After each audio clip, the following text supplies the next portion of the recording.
Welcome to Content with Character, the weekly podcast that'll give you the momentum you need to create content with more ease, clarity, and laughter.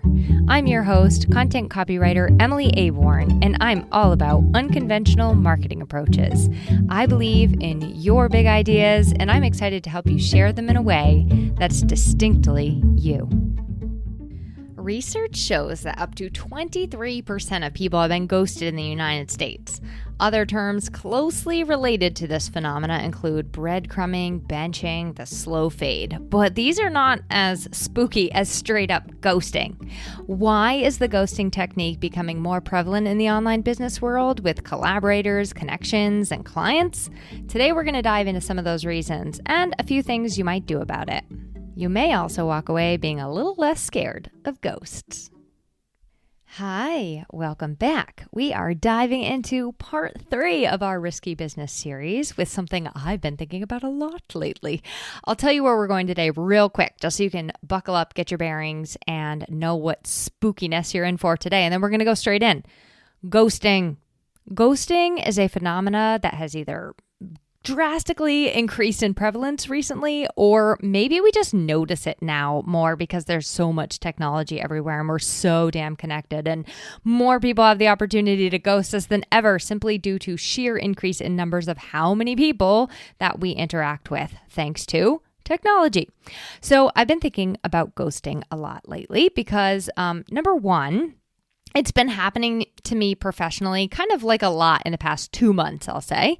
And number two, it's one of the things in the business world that has always really gotten under my skin when someone that I'm working with specifically shows a lack of follow through or reciprocity or unreliability. So I entered into the creation of this episode with those sort of feelings, like those sort of fired up feelings about ghosting. And I was going to just encourage us not to do it and I don't know, talk about just how much it annoyed me, but I have completely and utterly changed my role after doing a little research and also getting my notes together for this episode and asking some people, just really talking to people about it. So today I wanted to take some time first to share some examples of where I see ghosting happening in the business world, whether that be with connections or clients or collaborators. And then I really want to get into the why it might happen. And yes, talk about some ways that we as business owners can maybe prevent being ghosted, but also when it's not preventable or when it has happened, what can we do about it? So here's the thing. While we may be tempted to take any ghosting personally or write a story about it, or maybe write a story about what it means about the person doing it and why they're doing it, the truth is, there are a lot of reasons that ghosting happens, and I'll say this. The most likely explanation is almost never that the person on the other end is actually cruel or uncaring. In fact, it is likely the exact opposite. So, my encouragement for you today is to open up your perspective and ask yourself if whether or not you should maybe just let sleeping ghosts lie. We'll see how you feel at the end of the episode. Okay, if this is your first time listening, hello from me to you. I'm Emily Aborn, host of this podcast, as well as host of the She Built This podcast. I'm a content copywriter, podcaster, speaker, wife celebrating 8 years married last week. Yay, happy anniversary to us. I'm also a dog mom to Mr. Clyde, and I live in the backwoods of New Hampshire. I have enough firewood at the moment to get us through a minor apocalypse because my husband, in addition to owning a painting business, spends most of his time axing and chainsawing in his outdoor man cave, which you may have the opportunity to hear during this episode, because I'm fairly certain that is what he's doing right now. Anyway, enough about me, enough about us. I'm glad you're here. And in case you missed the past couple of episodes, just to catch you up to speed, this month, the month of October 2023, I am casting a light. I'm carving jack-o'-lanterns, if you will, but I'm casting a light on all the spooky stuff that goes on in the world of business, in the world of entrepreneurship, things that aren't talked about often, but when they happen to many of us, or probably all of us at some point in the world of business, they're things that maybe can make us go boo hoo hoo, if you will. They're not fun things, okay? Example is today's topic, ghosting. Now, trust me, I'm not going to make this super scary and dark. I want to make it fun to talk about the dark side of business. So stick with me this month. You will wear diamonds. You will wear diamonds after we clear out the cobwebs. Okay. I also want to give a huge thank you and shout out to my review of the week. I absolutely love honoring my reviewers because I'm so incredibly grateful for when people take time out of their busy day to write me a review. This is a new listener. She reached out to me to tell me how much she's loving the show via email. And she also took time to write a review. That's like a win-win. So this comes from Desiree. I also had the chance to chat with Desiree on her podcast, the Pockets of Knowledge podcast, and I will share that episode when it airs. So Desiree had this to say, super nice words. Her insights and guidance are a beacon for creators, entrepreneurs, business owners, paving the way for content that resonates and makes a difference. Content with character is a must listen for anyone seeking to learn and to create meaningful and impactful marketing. So big thanks to Desiree. And as always, I welcome all the kind, honest words reviewing the Content with Character podcast on Apple Podcasts. And I do try to give you your moment in the sun, just saying how much I truly do appreciate you taking time out of your day to toss some kind words and positive vibes my way. All right. Tell me if you can relate to any of these ghosting situations. With clients, let's say a client reaches out to you. They're all excited to work with you. You have the discovery call. On the discovery call, they are just so ecstatic. Then you send them the proposal and poof, they disappear. Nothing. In some cases, like in my case, I have Honeybook and I can actually even see when people have read my messages and when they've opened my proposals, I can see how many pages of my proposal they have read. So in some cases, you can even see that they've read your message. They've looked through your proposal and maybe you even reach back out. You check in 2 weeks later, nothing. That is a client or a potential client ghosting you. Or how about this one? Okay, you work with a fellow contractor on a project. Nothing goes wrong, kind of goes smooth. You end the project saying how much you'd love to collaborate with them in the future. And then you reach back out down the road and you ask them, I don't know, simple question, or maybe for a reconnect chat, or who knows, maybe you even send them a referral, but you never hear from them again. That is a contractor ghosting you. Okay, one more for you. Someone connects you via email with somebody that you just have to meet, in quotes. They're kind of vague in the introduction, right? Oh, so-and-so and you will just totally hit it off, or so-and-so and you just need to talk. Now, you don't really like vague introductory emails because they're vague and your time is valuable. So you reach out with like a, hey, so nice to meet you, Sally. I would love to connect and learn more about your business. What were you hoping to connect about? Or maybe how did my name come up in the conversation? What were you thinking we'd meet about? What days work best for you? I don't know, any number of questions, any number of pingbacks, and they don't reply again. Nothing. Ghosted. I could go on and on and on with examples. It has happened to me a million times in the business world. And I am going to touch on the personal ever so slightly today too. But I do want to stick to, for the purposes of this podcast, business and professional capacities, namely because I'm an entrepreneur, not a therapist, although some days I feel like one. Okay.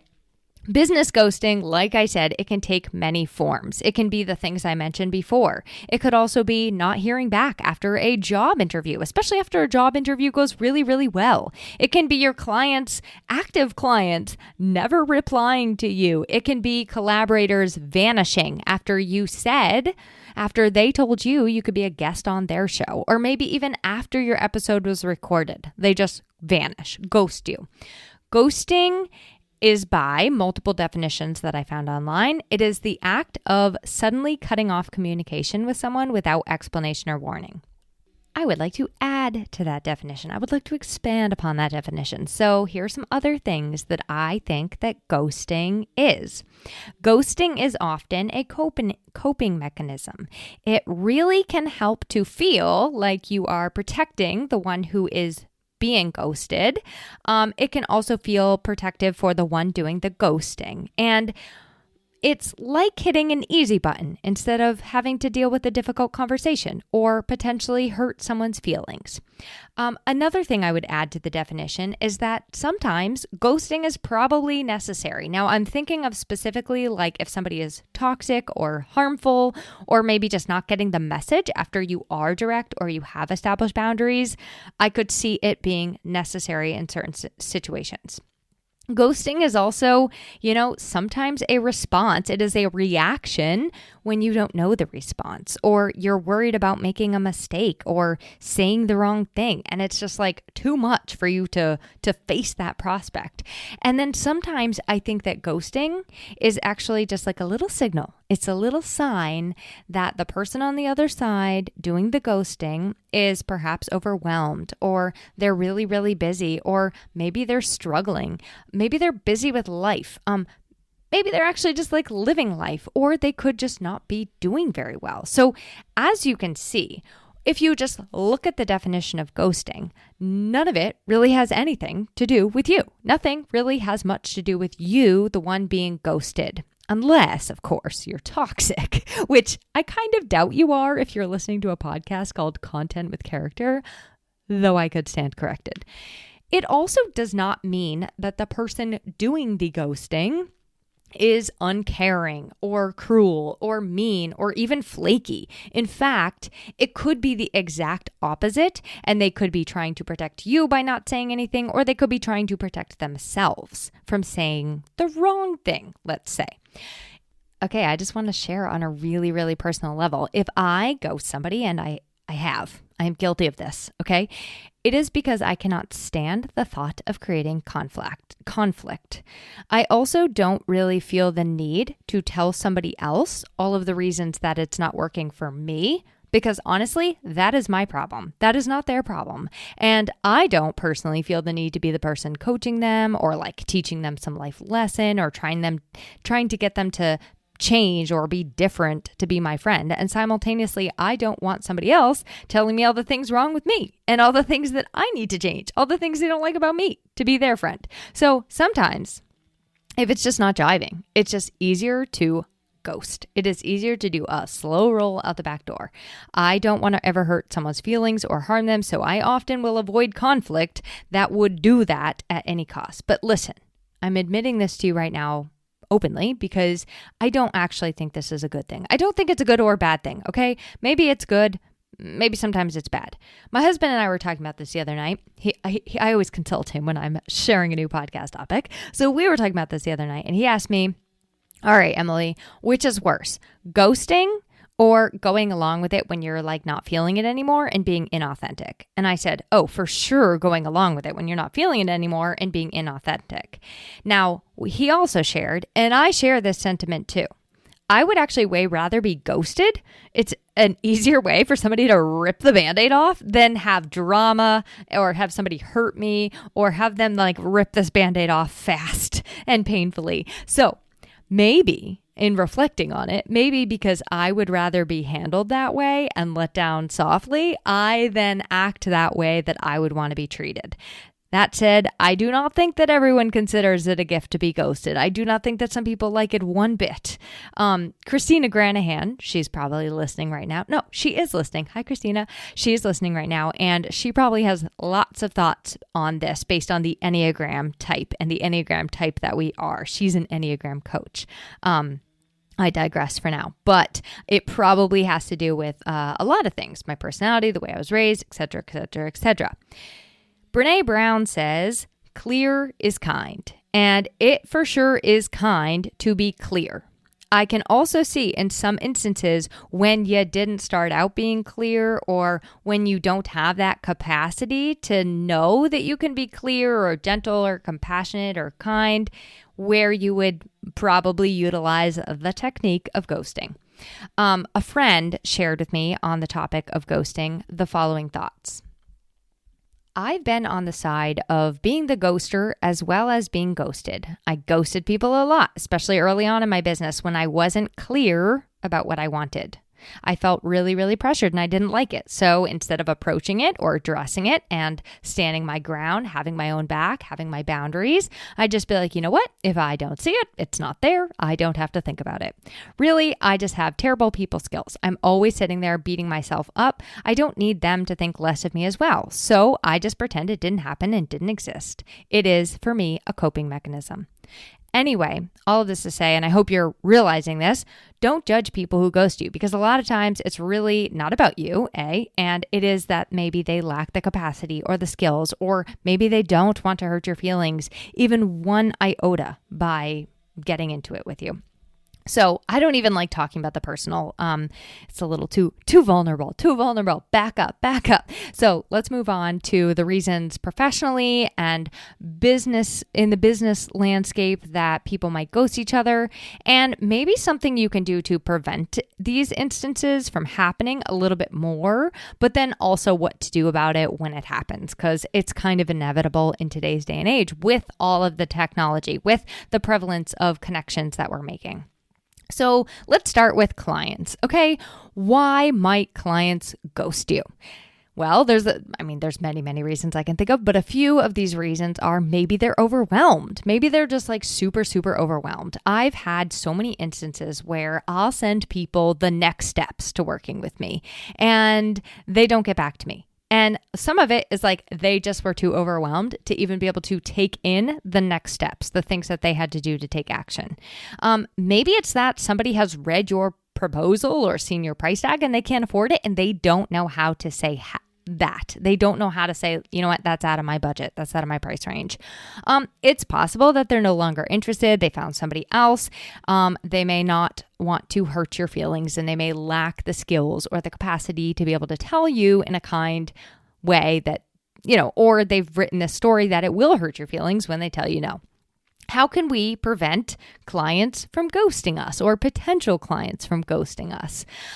This advice actually came from my friend Alicia Galati. Alicia is a brilliant mind. She's host of the Listeners to Leads podcast and owner of Galati Media, which is a podcast production company. So Alicia shared with me after a lot of experience that one of the ways that she helps to prevent clients or potential clients from ghosting, this sticker shock phenomena, if you will, which is often followed by ghosting, is to just openly have the conversation about price before you send them the price. So saying things in the discovery call like, this is the typical range of my projects based on my conversation with you. This is what it may look like. Or this is what a project with me typically looks like. I will definitely need to sit down with your individual project and review it, and I'll send you a more detailed quote from there. But knowing that, so far, do you have any reservations? And then by asking that question, you're really able to, in that first call, handle those objections or those reservations or the concerns that they might have. Another one I really like in this, and I often ask people, is have you ever worked with a blank before? Have you ever worked with a travel agent before? Have you ever worked with a copywriter before? I like to know how that experience went, and I also will get some signals within there as to whether or not maybe they felt it was overpriced, or maybe they didn't exactly get what they thought they were going to as a deliverable. So that really helps me to sort of know, like, okay, I don't like to flat out ask, like, what's your budget? Because often I think when you ask that, people's defenses go up and they're like, okay, they're going to max out my budget. And we don't want them thinking that, nor do I really think we should be doing that for sure. All right, so let's say those are just some ways that you might prevent it, like from the start, is like really having some of those conversations or asking what might be holding them back from saying yes. Like, what are some of the things that you're concerned about in working with me? Really having those conversations up front. If somebody does ghost you, if a client does ghost you or a potential client does ghost you, I would for sure reach out, and don't hesitate to reach out. So I'm going to give you a recent example of a therapist who was looking to come to me for some website copy. We must have met like 4 or 5 months ago, and I did end up sending her a proposal for the website pages that we had discussed on the call, as well as another service. When she got the proposal, I'm fairly sure, because I had never had the pricing conversation with her, I'm fairly sure that it was way out of the ballpark of what she was expecting, and she experienced sticker shock and she ghosted me. She just disappeared. So I did reach back out. And I said, I haven't heard from you. I even send my people like a thank you card if I've had a call with them. So, now it was like already a touch point, 2 touch points that she had never said anything about. So I did reach back out and I just said, I don't remember exactly what I said, but anyway, when I reached back out, she said, she was honest. She said, it's out of my price range. It's not what I was budgeting for. But I might be ready to do something in the fall. So I went ahead and put a note in my calendar to reach back out to her on a certain date. When I did reach back out to her, she was ready to have the conversation again. And in that second conversation, we addressed price head on. So I said, if you want to eliminate this thing, it's going to basically bring you down to this range. And I do have to sit down and calculate it again just based on what we've talked about today. But just so this is kind of the range you're looking for. Now, I will say, as of the day that I am recording this episode, I still have not heard back from her from that second proposal. I am not taking this personally. We are not for everybody, right? Like our price tags are not for everybody, and that is okay. So my friend Alicia, going back to her story, she went on to say that she doesn't keep on, when she reaches back out, she doesn't give these warnings, and I don't do this either, but give these warnings like your proposal is going to expire, the price I offered you is going to expire. Instead, Alicia and myself included, we really prefer to be helpful to our clients. Like, when would you like me to check back into you? Would you like a referral for somebody else? I know somebody in a different price range. I know a person that does this for specifically your industry, et cetera, et cetera, et cetera. I will often just also remind them of, if they've reached out to me first, I want them to be able to be the first to get the opportunity to get in my calendar because I book up quick. So if they shared like a timeline with me that they want to uphold, that's something I will also use when reaching back out to them. So that's something you can do. But at the end of the day, if somebody does ghost you and doesn't want to work with you, don't take it personally. We're not for everybody, and just let them go. Just let them go. And you never know when these people come back. You just never know. It's happened to me time and time and time and time again, where I thought they were gone forever and they pop back into my world and then we work together. Okay, collaborators. Why might a collaborator ghost you? Well, there's a number of reasons. I'm thinking of like maybe somebody you're doing a speaking engagement with, or like you're guesting on their podcast, or maybe something along those kind of lines. Okay, that's what I'm talking about when I'm talking about collaborators. So there's a lot of reasons. They might be just really disorganized on their end. Like I have met so many podcast guests or podcast hosts that have had me on their podcast that are so extremely disorganized, and they just ghost you because they cannot keep it straight. They have no idea what's out there in the ether, and they don't remember that they've set a date with you, or that they've told you when your episode is going to air and then it didn't air that date. So they may be disorganized. They may actually be uninterested. Like they might just not be interested in working with you, or having you on their podcast, or vice versa. So I've had pitches where I've sent something out and the person was just like genuinely not interested. Like, spoiler alert, Mel Robbins is not interested in being on the She Built This podcast. She's made that abundantly clear. So sometimes it's simply a matter of that. Like they're just not into it. They may not have capacity to reply to all their messages. They may have, like if you're already like in it a little bit and then they ghost you, they may have learned something about you that is turning them off. Like again, we are just not for everybody. So I will say this. It's important to keep in mind that when you are pitching somebody or you're reaching out to a new connection, just remember that like it may not be them on the other side. It's likely that they're getting a lot of these and they often have gatekeepers. So those gatekeepers might kind of help them weed through it all. Again, it may not even be then. I've pitched people many, many, many times and never heard back a single peep. Does it stop me from doing it again with somebody else? No. If I'm interested in having somebody in my world, on my show, et cetera, I'm going to pitch them. And if I don't hear back, I don't take it personally. Sometimes I will follow up. Sometimes I will try again. But oftentimes I'm like, no, this person is a busy author. They may just not be interested right now. And if they are, they know where to find me. Here's an example of what I kind of mean when I'm saying that somebody might be totally overwhelmed. So I pitched somebody to be a guest on my She Built This podcast. Now, this person had originally pitched me. She started this, okay? And when I came back to her and I said, yes, I'd like to have you on, here's the actual dates I would like to record our interview, she never got back to me. I mean, this was like 2 or 3 weeks. So I was thinking to myself, okay, is she like ghosting me? Like, did she learn something about my show, or she's just not into it anymore, et cetera, et cetera, et cetera. So I actually did reach out to her through Instagram because I noticed she was very active on Instagram. And I just said, I'm booking up through the year and I really only have 1 spot left. So I would love to give you that spot if you're still open to it. If not, zero pressure, do not care. Goodbye. For both of us, just like that's a gift for both of us. And she came right back and said that she is so sorry. Her email got lost. She had like 14,000 unread messages, and she booked her interview. And I've also had it go the other way where it just like doesn't happen. So I was recently a guest on someone else's podcast and we were in the middle of our chat and she lost internet. And then she sent me a WhatsApp message and was like, hey, let's schedule a time we can re-record. And I was like, yeah, sure. So I sent her some times and dates and like never heard back from her after that. And I followed up and I'm like, hey, did you still want to record? Nothing. So it's just like, you know what? Maybe she's just not into it.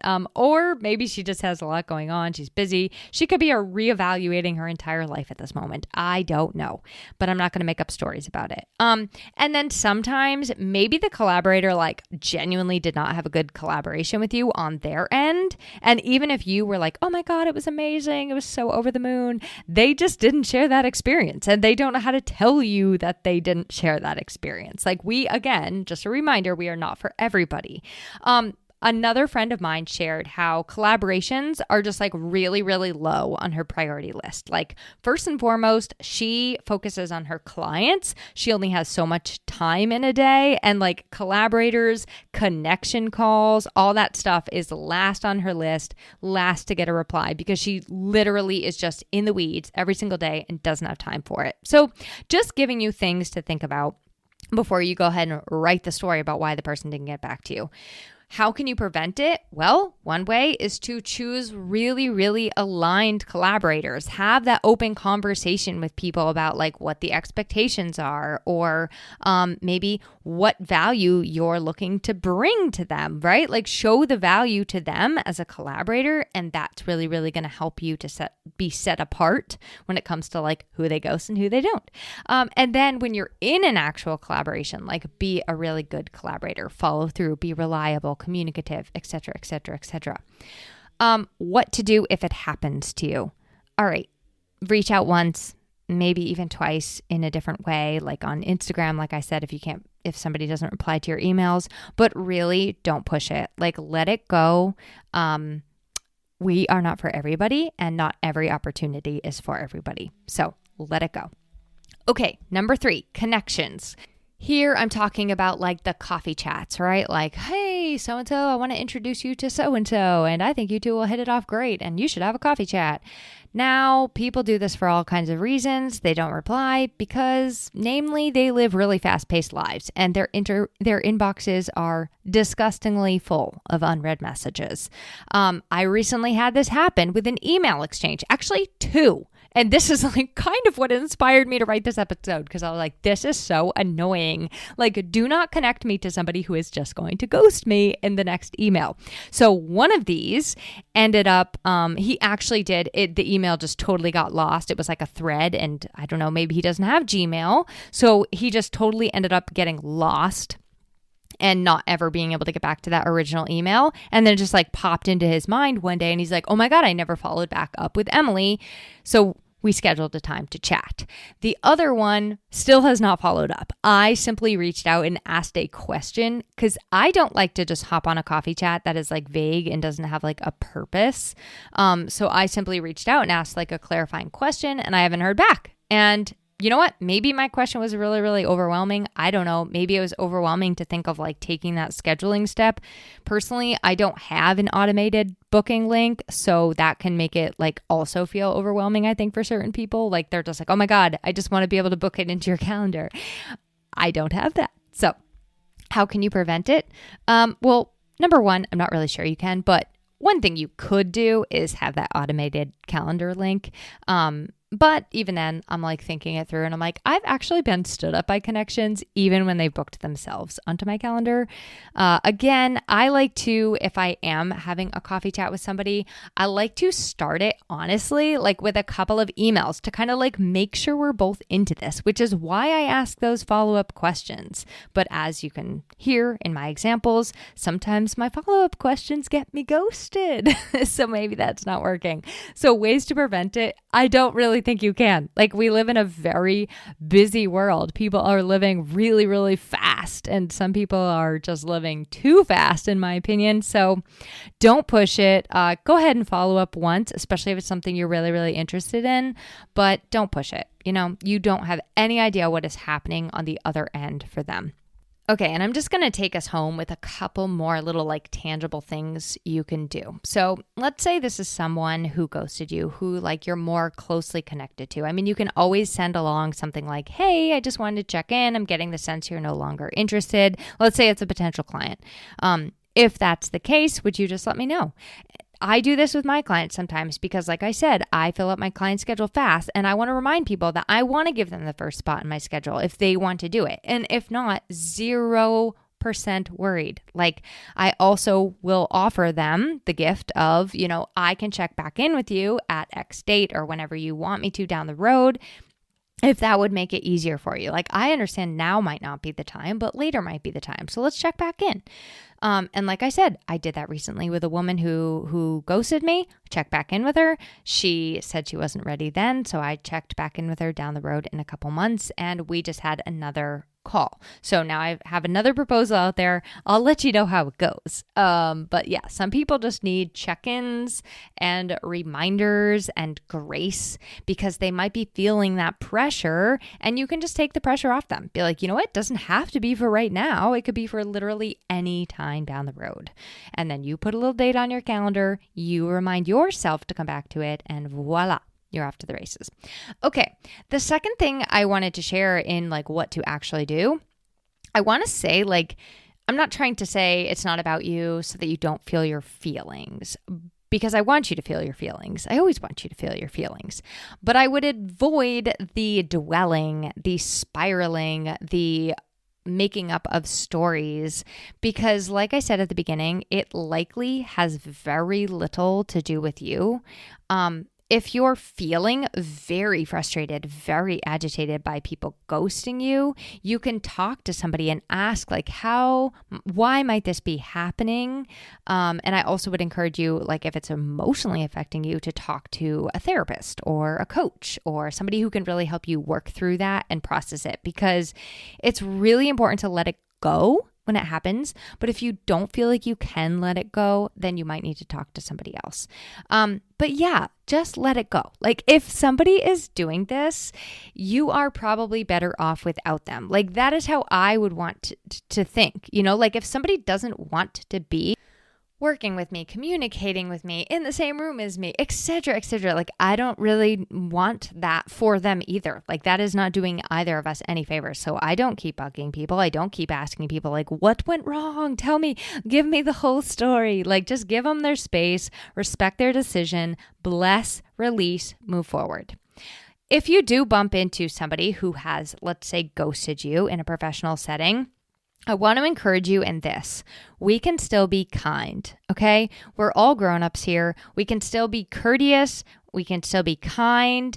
I was recently at an event, actually, where someone had ghosted somebody else. And the ghostee, I don't know which one's the ghostee and which one's the ghoster. Anyway, one of them got there early.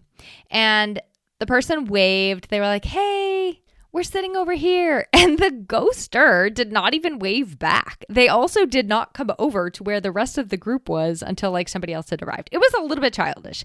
And I've had professional relationships and friendships, all kinds, go really, really well. I've had them go really, really awry. I've had them fall to tiny bits and pieces at my feet. And I feel like no matter what, we all can still be big kids for the most part. And you know what? Sometimes we even hug each other when we see each other because we don't want harm for any other human being. We're doing it for whatever our personal reason is, and very likely we still really, really love and care for the person and want them to succeed and do well. So I guess ghosts aren't really so scary. And I would encourage us to just give a little bit more grace for the ghosts. I think, like I said at the beginning, it's a seesaw effect to being overwhelmed, to not knowing how to deal with it all, or maybe not wanting to, or maybe not being able to. People often do it to avoid a larger discomfort, and we really have no idea what is going on the other side. Technology these days makes it very, very easy to ghost, okay? We're not always seeing everybody that we work with in a professional setting down at the Piggly Wiggly. They may not just live right down the road. Some people we work with will live in Texas, some will live in California, some will live in Arkansas. We connect with people so digitally and so fast in so many places. And I think technology just kind of it does make it really easy. It makes it really easy to just be like, bye, without saying bye, without calling it a goodbye, and without fear of, bumping into them at the produce aisle in Market Basket.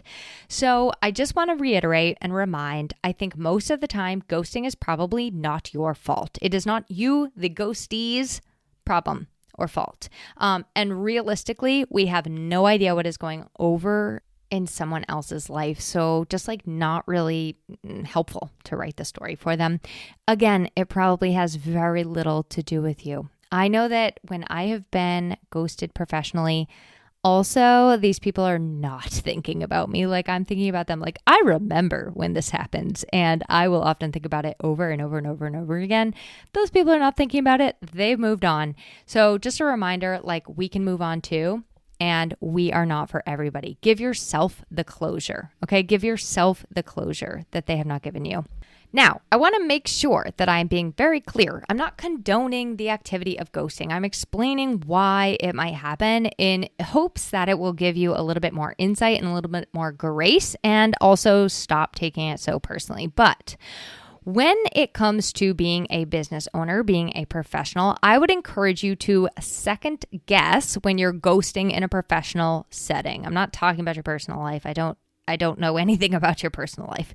But in a professional setting, I would encourage you to reconsider whether or not you're going to ghost somebody. It may not be great for your reputation as a business owner if you ghost somebody. So sadly, I had this happen with a friend of mine. She was trying to get in touch with this local business, and she had asked them to, I think they were text messaging her phone in addition to emails and stuff. So she just asked them to stop texting. I don't think she unsubscribed to the emails, none of that. Anyway, they won't respond to her about joining the gym because they took it very, very personally.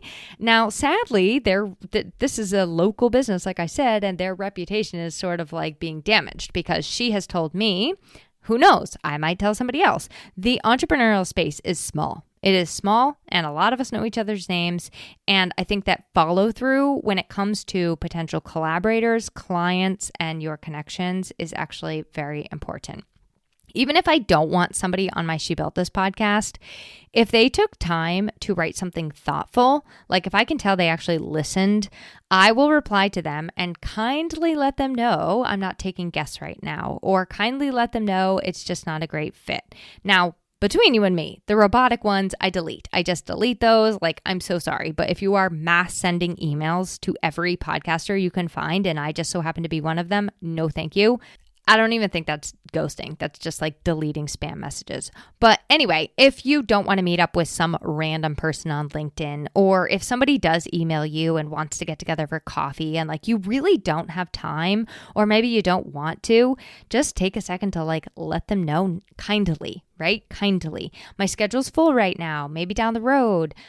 You genuinely never know when you're going to see somebody, how you're going to encounter them again, and where, when, etc. So I think that being kind is always the best move. Even when your head is spinning and you're busy, you don't need to reply right away, okay? You don't need to say yes when you reply, but you may want to eventually reply. Only you can know for sure. You have to do what's best for you, but that is just something I've been thinking about. And then, of course, this should be a no-brainer, but if you're hiring somebody and you don't respond to a job applicant after, say, I don't know, they had an interview with you, maybe even 2 interviews with you, you've connected on LinkedIn, The applicant is most definitely going to tell their friends and colleagues about that experience, and that could potentially damage your company's brand. It might make it so that nobody, like this person doesn't actually even recommend you for business, or maybe you are turning off other job applicants from that experience alone. You just never know. So especially if you are hiring or you have that kind of conversation with somebody, I think you do owe them the courtesy of just being like, you know what, you didn't get the job, but we will consider you for something in the future. If you're a service provider and you ghost, and sadly, like in preparing for this episode, I heard like 3 instances of service providers ghosting service providers. Like they did not deliver on the deliverables. Now, if that happens and that is you and you have ghosted somebody and you owe them deliverables, you can pretty much guarantee that your client is going to take future business elsewhere and probably does not have the best things to say about you. So it's not just their lost dollars that you need to consider, it's future lost dollars. So it benefits us greatly if we're service providers not to ghost people, to reach out and say, I need a little bit more time on this, or here's the status of the project right now. I'm going to give you another update in XYZ. Or, you know what, I have a lot going on right now in my life, and the timeline I had first said to you, I'm not going to be able to deliver on that timeline. So just touching base, being communicative as a service provider goes a long, long way in your customer experience, right? I just think as business owners in a business setting, instead of ghosting, we can just really work to communicate and also establish boundaries up front for what that looks like. Be responsive. So even if somebody just asks you a question, like try to respond in a timely manner. Even if you don't have the answer yet, let them know that you're working on it. You know, if you want to know the single way out of my heart, it is to ignore one of my questions. I always remember when people do not answer one of my questions. And sometimes it is truly the thing that will make it so that I choose somebody else because they took time to answer my questions. And I ask a lot of questions. Like I am that person. So I also take time in thinking about things, and your clients might too. They might take time and they don't want to be pressured into a decision. So just like be patient with them, right? Now, if you haven't heard back, you can always follow up. Now, remember, emails, messages, all this stuff gets lost or overlooked, and it's okay to gently remind. I would, when it comes to like Instagram messages and Facebook Messenger, the reason I always use email instead, it's so funny because I imagine that the person I reached back out to, who was supposed to be a guest on my show, I imagine email's not her thing. But for me, what gets lost is Facebook messages or things that people say on Voxer or Instagram messages. Like that doesn't compute to me getting something done or to me following through. So if it comes through my email, I'm always going to follow through. But otherwise, I have to like go an extra step and write myself a note. Just keep in mind, every single person's brain works differently. So messages do get lost. They do get overlooked. And it's okay to remind people. It's also okay to remind them in a different way. So if you haven't heard back from them one way, or you're noticing one form of communication is really not working for them, try to kind of be adaptable in that and like see if there's another way that you guys can communicate. And then be really respectful. If you don't want to work with somebody either way, like whether you are the client or whether you are the collaborator or whether you are the contractor, it is okay if you don't want to work with somebody. We are not for everybody. We are just not for everybody. So just communicate it clearly and respectfully. I've decided to go in a different direction for now. I decided I'm not going to work on this right now, etc., etc. So just try to communicate it clearly and respectfully. It's not personal, it's business.